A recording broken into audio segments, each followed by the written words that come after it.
Horror कहानियां थी। अगली मौत किसकी?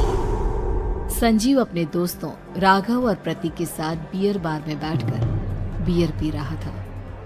संजीव आज बहुत खुश लग रहा था। अरे यार, आज की पार्टी में तो मजा आ गया। तुम दोनों दोस्तों के साथ तो मेरी जिंदगी इतनी अच्छी है कि क्या बताओ कितनी अच्छी है। अरे भाई, अब दोस्ती की है तो जीना मरना सब साथ में। हाँ अरे अरे यार सुनो, जल्दी से एक बियर और ऑर्डर करते हैं ना, एक आखिरी, और उसके बाद ये जश्न यहीं खत्म हो जाएगा। अरे हाँ हाँ, क्यों नहीं। वेटर, जल्दी से 2 बियर की बोतल लेकर आओ। आज मेरे दोस्तों को जश्न मनाना है, क्यों? इतने में वहां पर एक बहुत सुंदर लड़की छोटे छोटे कपड़े पहनकर हाथ में बियर की बोतल लेकर उसके पास आती है। ये लीजिए, आपने बियर ऑर्डर की थी ना, मैं लेकर आ गई। क्या बात है यार, इस बार की वेटर तो बड़ी सुंदर है। अब बियर लेकर आई हो तो अपने हाथों से ही पिला दो ना। हाँ हाँ, क्यों नहीं, जैसा आप बोलोगे मैं वैसा ही करूँगी। क्या बात है यार, अब तो लगता है रोज यहीं आना पड़ेगा। उसके बाद वो लड़की उन तीनों को बियर सर्व कर देती है। पार्टी करने के बाद वो तीनों अपने अपने घर जाते हैं। प्रतीक, संजीव और राघव को उनके घर छोड़कर जैसे ही अकेला अपनी कार में आकर बैठता है तो अचानक उसे एहसास होता है जैसे उसकी कार की पीछे वाली सीट पर कोई बैठा हुआ है। वो तुरंत पीछे मुड़कर देखता है। तुम यहाँ क्या कर रही हो? और तुम मेरी कार में कब आई? अरे तुम तो बार में वेटर थी ना। बस ऐसे ही मेरा दिल कर रहा था आपके साथ आपके घर चलने का, इसलिए मैं आपके साथ चली आई। अरे लेकिन तुम मेरी कार में आई कब? अभी कुछ देर पहले तो यहाँ पर मेरे दोस्त बैठे हुए थे। प्रतीक के इतना बोलते ही उस लड़के का चेहरा खतरनाक तरीके से बदल जाता है। उसकी आंखें पत्थर की तरह सफेद और पूरे शरीर पर नीली नीली नसें उभर आती है। गाड़ी चलाओ, पूरी स्पीड में चलाओ, और अगर तुमने गाड़ी रोकने की कोशिश भी की तो मुझसे बुरा कोई नहीं होगा। डर की वजह से प्रतीक के पसीने छूटने लगते हैं। उसका शरीर बुरी तरह से कांप रहा था।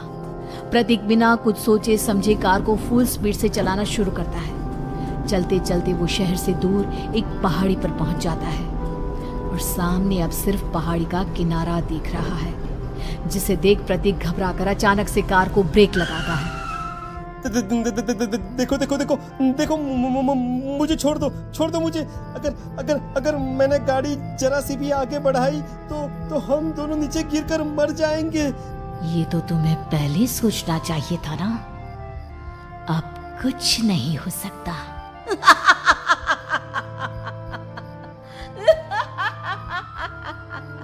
छोड़ दो मुझे।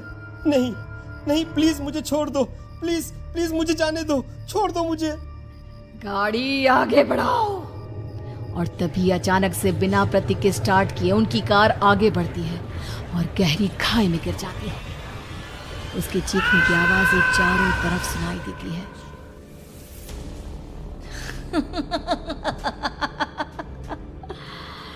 तुझे मारकर मेरे कलेजे में जल रही आग को थोड़ी शांति तो मिल गई, लेकिन अभी ये कहानी खत्म नहीं हुई। और फिर अगले दिन राघव और संजीव को पता चलता है कि प्रतीक की पहाड़ी से नीचे गिरकर मौत हो गई। अरे कल रात की तो बात है यार, हम सब बैठकर पार्टी कर रहे थे, लेकिन मेरी एक बात समझ में नहीं आ रही। राघव शहर से इतना बाहर उस पहाड़ी पर इतनी रात को क्या करने गया था? अरे यार, वही सोचकर तो मैं भी परेशान हूँ। हम दोनों को छोड़ने के बाद तो वो सीधा अपने घर जाने वाला था, और वो आत्महत्या क्यों करेगा भाई?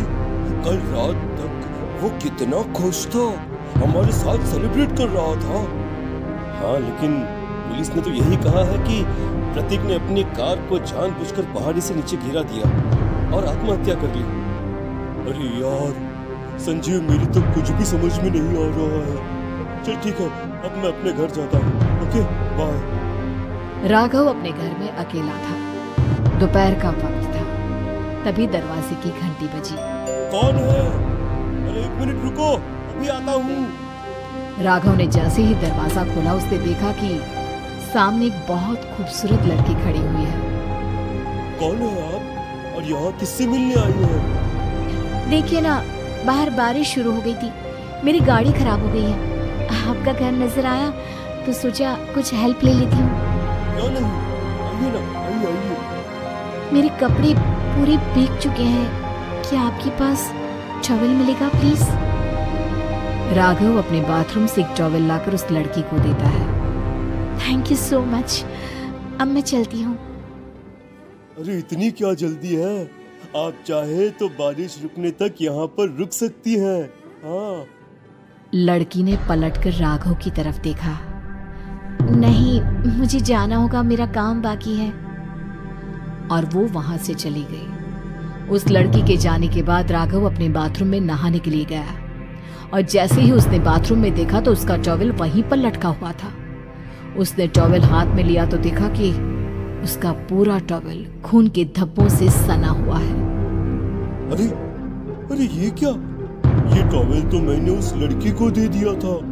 ये वापस मेरे बाथरूम में कैसे आ गया? और इस पर ये खून के धब्बे कहाँ से आ गए? राघव ने आईने में देखा तो उसकी गर्दन पर एक बड़ा सा चाकू का कट लगा हुआ था जिससे खून बह रहा था, जिसे देख राघव के होश उड़ गए। हाँ, अरे ये क्या?